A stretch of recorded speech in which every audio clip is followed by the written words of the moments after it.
The Mastering Local Marketing podcast helps local small business owners like you understand what it takes to successfully market your business and drive new customers through your doors. We provide actionable insights, interview leading experts and business owners in various industries, as well as provide tips and tricks we've uncovered over the last 25 years in the field. Whether you're starting your business or you've been at it for decades, let us provide you with the education and resources you need to grow your customer base. It's time to start mastering your local marketing.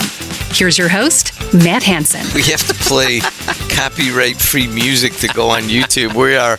This is episode 60 of the Mastering Local Marketing podcast, and we are recording it live, correct? On WJOB AM 1230 and 104.7 FM. And also on YouTube, WJOB 1230, and we are doing it from the JED TV studios on the campus of Purdue Northwest in Hammond, Indiana. We're actually recording on July 24th. And if you want to call in, if you're here driving around here within earshot or watching online, you could call us at 219-845-1100.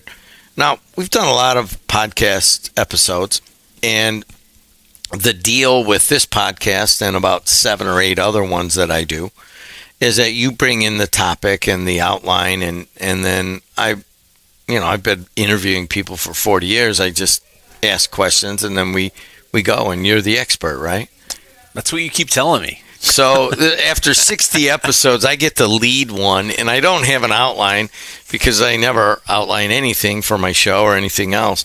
But I do want to show how you can apply some of the things that you learn here on the Mastering Local Marketing podcast, which you can get on Apple, Spotify, wherever you get your podcasts. Now, you brought this up in the first episode, okay, and we have hit it many times. It's a funnel. To get to clients, you got a 3-step process, and you got an awareness at the top of the funnel. That could be 1 day or 1 year, but you have in the middle, then you have consideration, and then you have client at the bottom of the funnel or close. It's a 3-step process. Now, to give a little background, we're going to talk about how I have applied 2 major concepts that I really wasn't forefront of my mind. I got an MBA, and that's how I met Matt Hansen. We're on the campus. I just started taking one class at a time, and next thing I know was like, hey, why don't you just go and get an MBA? I think it was one of the oldest graduates ever from the MBA in the Purdue system, and I don't even mind. But one of the cool things, I met Matt Hansen in this thing. So I have a couple of radio stations and a little podcast network and that kind of thing. But a few years ago, we said, why don't we start putting the high school and local college games that we already do on radio? Why don't we just start broadcasting them? Well, we did that for a couple of years. We did it on Facebook.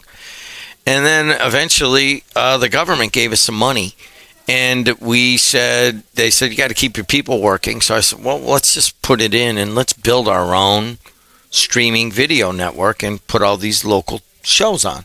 And I thought that's what it was for.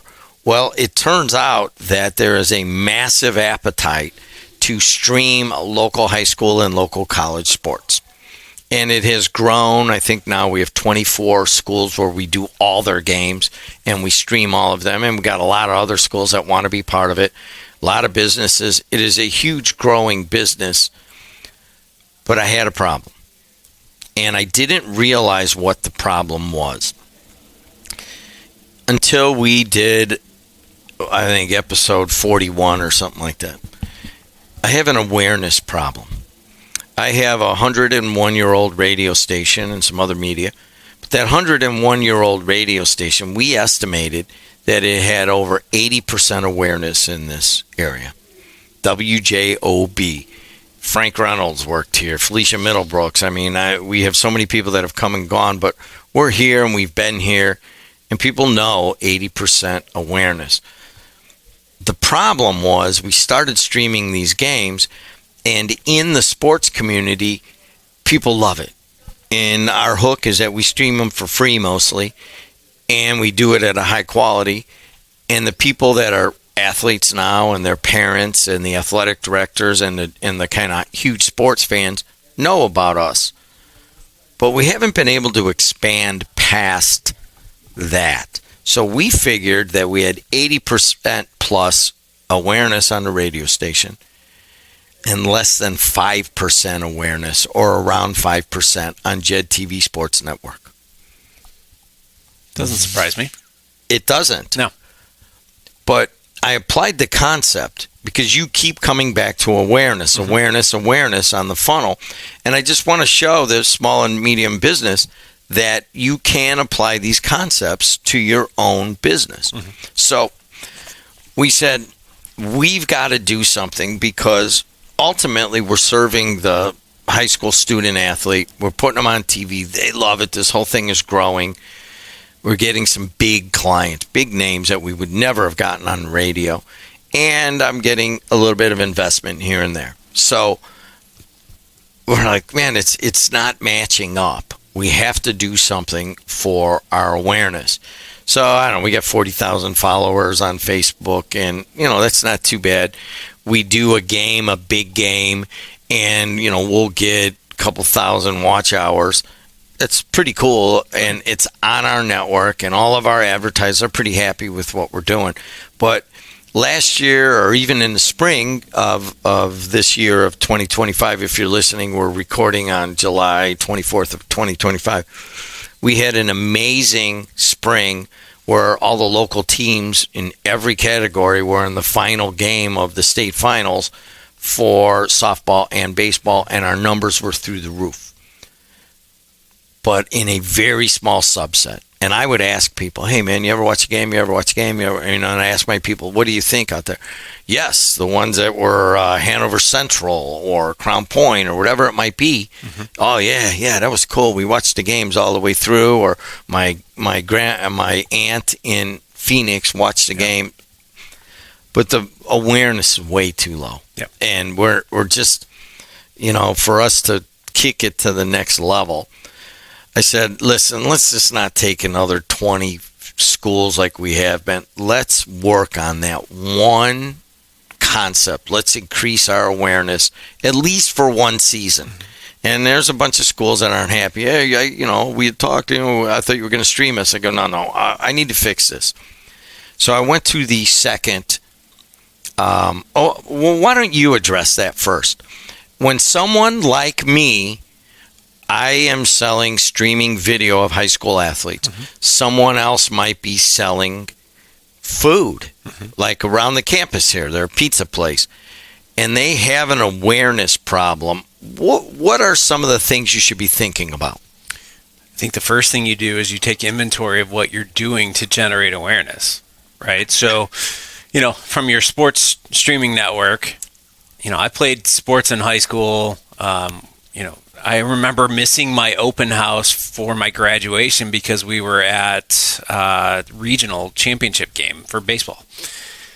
They listened to it on the radio at that point, right? So probably on my radio station. Probably, right? Yeah. So, it goes back some years, but you take ownership, you take inventory of what you're currently doing to generate awareness. And if you are not doing anything, that's a finger pointing right back at you, right? So every time you have a conversation with somebody externally outside of the radio station, outside of your streaming service, right? Outside of you have a restaurant, ask them, do you know about us? If they don't, spread the love, right? Like, let people know who you are. And most people just assume everybody knows who they are.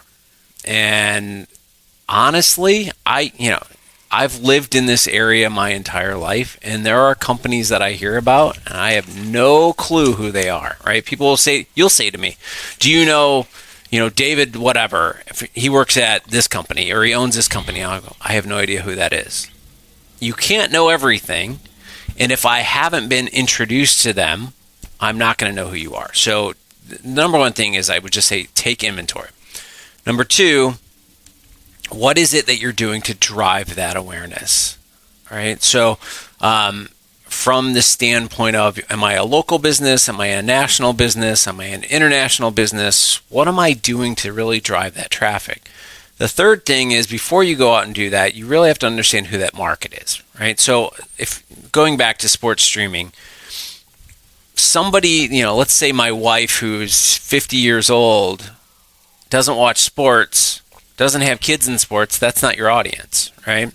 So your audience is the travel baseball, the travel soccer, those types of parents.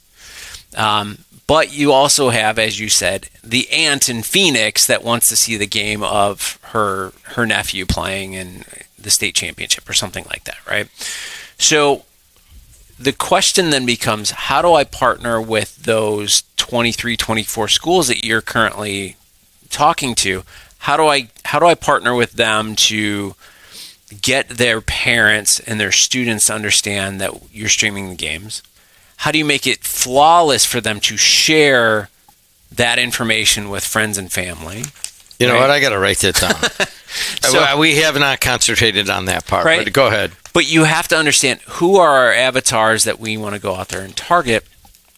And then how do we make it so easy that mom, dad, the athlete, the school, the aunts, whoever can share that content with others, right? So you almost get this virality effect because they're like, oh, I didn't know I could watch, Matt playing this game. I'm going to spread that out to the friends and family and say, they're playing this game.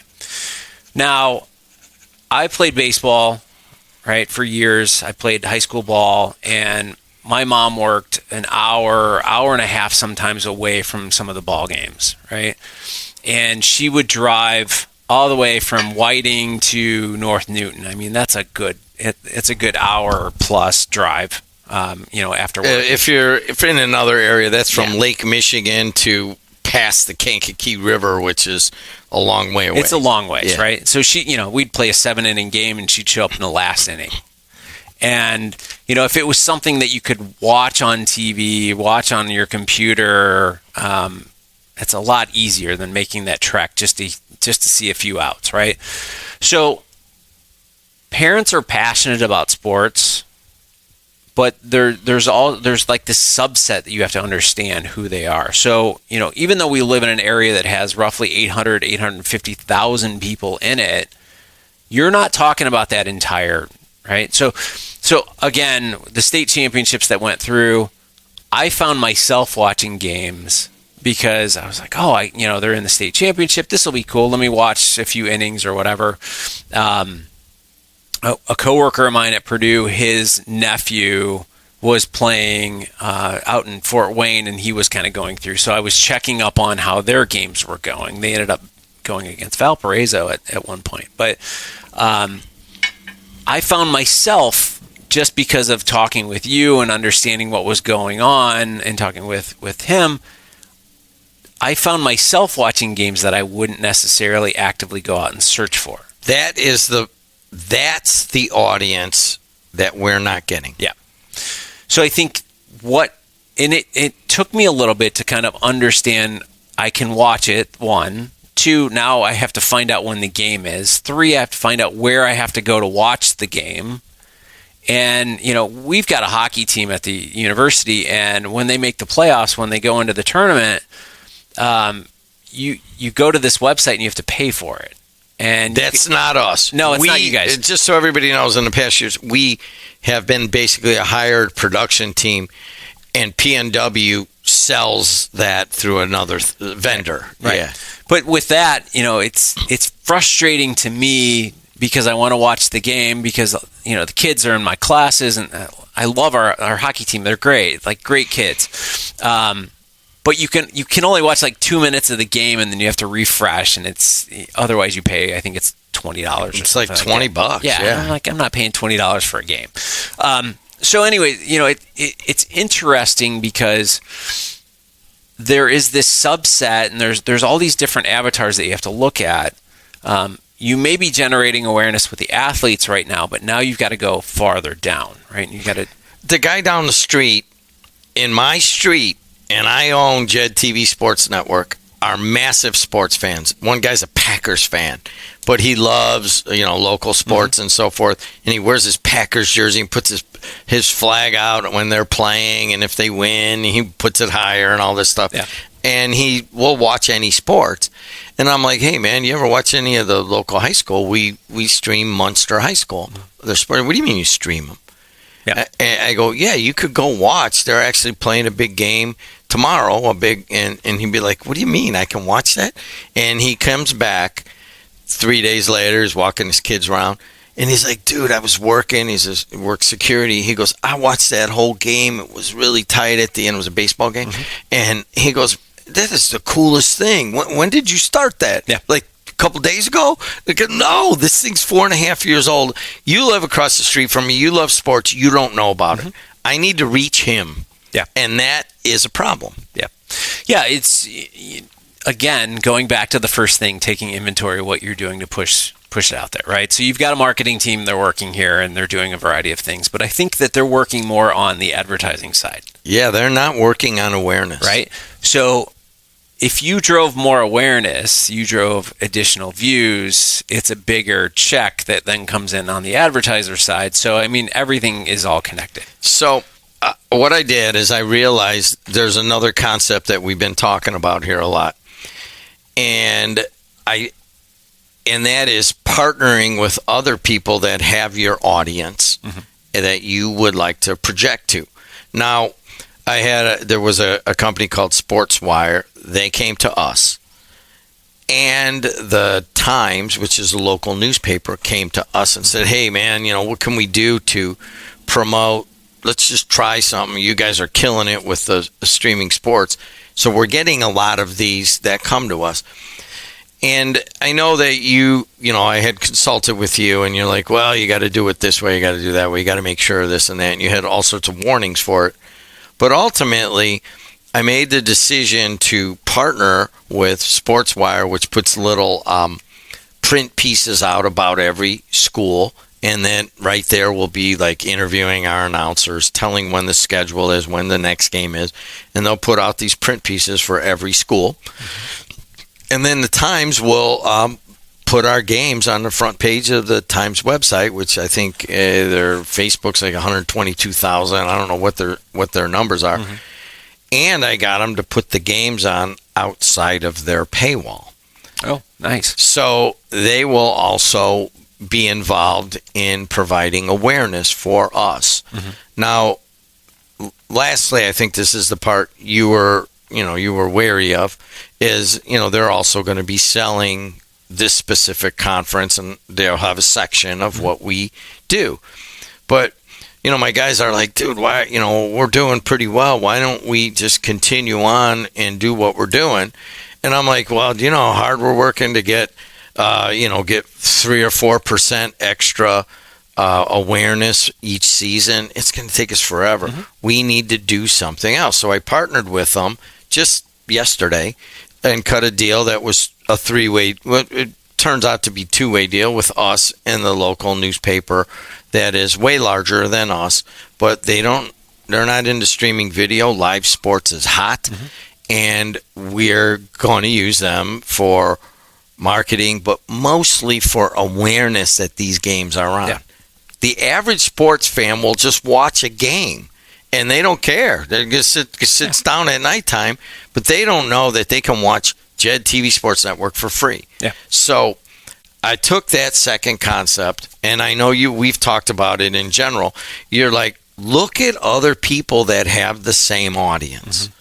And that was what the deciding factor. I heeded your warnings about do it this way, do it that way, and I made the deal such. But ultimately, it was awareness, not money, them selling it for marketing. We can do that now, and not not accessing just their stuff.